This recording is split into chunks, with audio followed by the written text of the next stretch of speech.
En este mes hemos visto una de las mayores coordinaciones globales de la historia, como respuesta a la invasión a Ucrania por parte de Rusia. Hasta la históricamente neutral Suiza se ha pronunciado al respecto, imponiendo las mismas sanciones que ha impuesto la Unión Europea. Pero evidentemente esto no le va a salir gratis a nadie. Rusia es algo así como una empresa demasiado grande para caer. Tiene un fuerte peso en el comercio internacional y esto nos va a repercutir a todos. Sabían de su ventajosa posición y por eso atacaron en el momento donde la economía de las grandes potencias estaba vulnerable, esperando que las sanciones no sean demasiado duras. Pero por lo que parece se han visto sorprendidos por la respuesta que se les ha dado, y eran sanciones mucho más duras de lo que se pensaban. Expulsión del SWIFT, congelación de reservas internacionales, fuga masiva de empresas de Rusia, que en mi opinión esa última es la que más daño le va a hacer. Pero ¿cómo vamos a vernos todos afectados por estas sanciones? ¿Qué grandes cambios podrán haber en el panorama internacional? Vamos a verlo. Como creo que todos sabemos actualmente, Europa depende y mucho del gas ruso. Uno de los grandes fallos de la Unión Europea en estas últimas décadas ha sido la de dejarse ella solita con las manos atadas al gas ruso. Lo peor de todo es que Europa ya fue avisada con tiempo. Fijaros en estas palabras de Trump. Si lo ven, Alemania es prisionera de Rusia, porque se libraron de sus plantas de carbón, se libraron de lo nuclear, obtienen mucho de su petróleo y gas de Rusia. Creo que es algo que la OTAN tiene que ver. Creo que es muy inapropiado. Ustedes y yo estamos de acuerdo en que es inapropiado. No sé qué pueden hacer al respecto ahora, pero no tiene sentido que ellos paguen billones de dólares a Rusia y ahora tengamos que defenderlos de Rusia.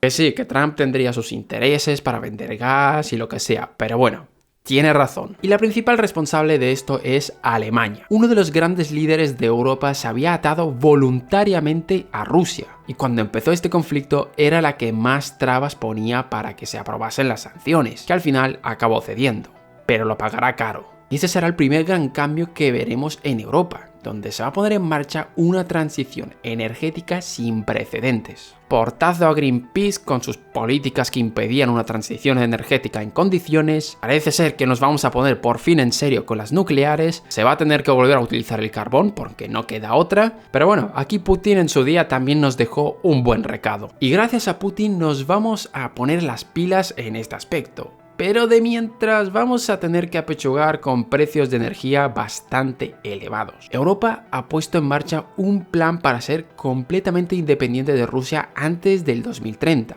con importaciones de gas licuado, sobre todo en Estados Unidos, y ponen que importarán gas de proveedores no rusos. En el documento que leí no especifican cuáles, pero en el canal de VisualPolitik ya se nos hizo el spoiler de quiénes pueden ser: Azerbaiyán y Turkmenistán. Seguramente vamos a tener que importar gas de países con gobiernos tan idílicos. Pero bueno, es el precio a pagar por no haber hecho las cosas a tiempo. Así que en cuanto a energía, en Europa vamos a tener grandes cambios. Van a ser dolorosos, pero bueno, mejor tarde que nunca. Pero ahora, dejando de lado Europa, vamos a cruzar el charco para ver qué va a pasar ahí. Muchos me habréis preguntado sobre cómo afectarán estas sanciones en Latinoamérica en general, y todo depende de la exposición que se tenga a Rusia. El país que con diferencia más se va a ver afectado por este conflicto es Venezuela. ¿Debido a qué? Bueno, primero, con las sanciones al petróleo ruso, parece ser que Estados Unidos quiere levantarle algunas sanciones a Venezuela para que ésta pueda exportar su petróleo, una pequeña repercusión positiva.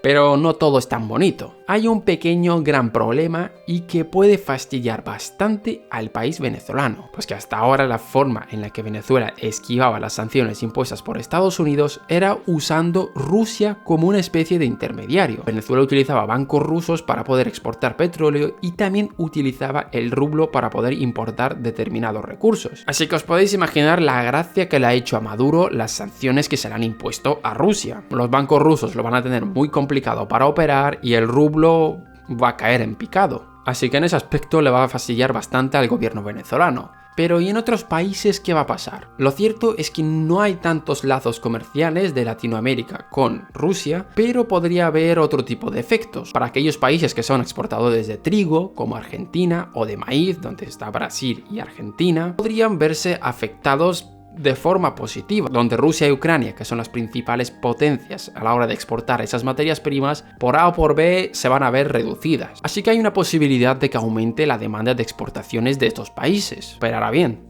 tampoco todo es de color rosa. El encarecimiento del petróleo se va a hacer notar en el continente, que podría hacer subir mucho la inflación, que a pesar de que tengan países productores de petróleo como Brasil, Venezuela, México, esa subida de precios les puede perjudicar igualmente. Aparte de todo lo relacionado con las materias primas, tenemos otro problema. Y si os acordáis, en el vídeo donde os hablaba de las consecuencias que habría sobre algunos países de Latinoamérica por la subida de los tipos de interés de la Reserva Federal, sobre todo aquellos que dependen en cierta medida del dólar, ya sea porque están dolarizados o emiten su deuda en dólares. Y hablando del dólar a nivel mundial, es posible que su dominio se vea en cierta medida cuestionado. Y ahora lo veremos. En este canal os he insistido bastante en que una de las sanciones más duras que se ha impuesto a Rusia es el baneo del sistema de pagos SWIFT, pero creo que hay otra sanción que le puede hacer aún más daño y es la congelación de las reservas internacionales que tenía el Banco Central ruso. Concretamente estamos hablando de una cifra que ronda los 300.000 millones de dólares, que esta medida, aunque le hará muchísimo daño a Rusia porque iba a utilizar esas reservas para poder defender el valor de su moneda, hará también perder el prestigio internacional que tenía tanto el dólar como el euro. Me explico. La utilización de esta arma monetaria hará un daño irreparable a la imagen de esta, ya que muestra a toda la comunidad inversora que puede haber una situación donde se le pueda expropiar sus dólares y euros. ¿Que es un contexto de guerra? Sí, pero ya manda una señal de que estas monedas no son neutrales y que pueden ser utilizados como un arma en caso de guerra. Así que no es descabellado pensar que entremos en un escenario de desdolarización. Ojo, no os emocionéis, eso será algo a muy largo plazo. Pero poco a poco podremos ver cómo la demanda de dólares y euros empiece a caer y se vayan a otras formas de reserva como el oro. Algunos dicen que se irán al yuan, pero bueno, lo dudo mucho porque lo que se busca es una moneda segura. ¿Y qué implicaciones tiene esto? Pues que Europa y Estados Unidos verán reducido el margen que tenían hasta ahora para crear tanto dinero. Una de las claves que tenían el euro y dólar es que tenían una demanda internacional muy alta y por eso podían permitirse el lujo de crear más cantidad sin que eso genere inflación. Con esto podríamos entrar en un escenario donde caiga la demanda de esas divisas y los países también dejarían de emitir tanta deuda en dólares. Pero repito que esto es algo a muy largo plazo, pero no es descabellado pensarlo. Por último, vamos a comentar el plano militar, donde también habrán importantes cambios.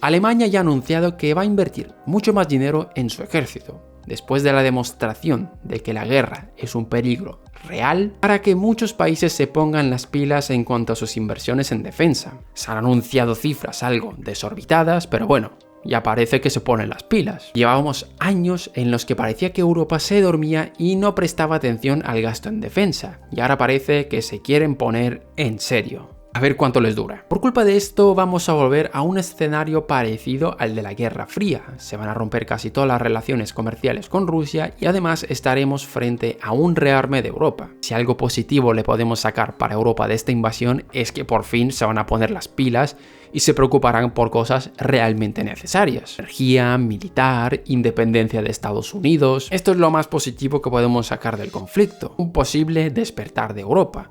Aunque bueno, a lo mejor me esté emocionando demasiado. Y sobre Rusia, sobre cómo podrá sobrevivir su economía a la encerrona que le han hecho, lo trataremos en futuros vídeos. Así que si no os lo queréis perder, suscribiros. Y hasta aquí el vídeo de hoy. Seguramente más de uno me va a decir ¿y qué pasa con el tema de la inflación? Que no lo has comentado. A ver, lo he comentado ya en otro vídeo que saqué antes de la guerra y prácticamente es calcado a lo que dije ahí. Así que no voy a repetir dos veces lo mismo. No tengo nada más que decir y nos vemos en la próxima.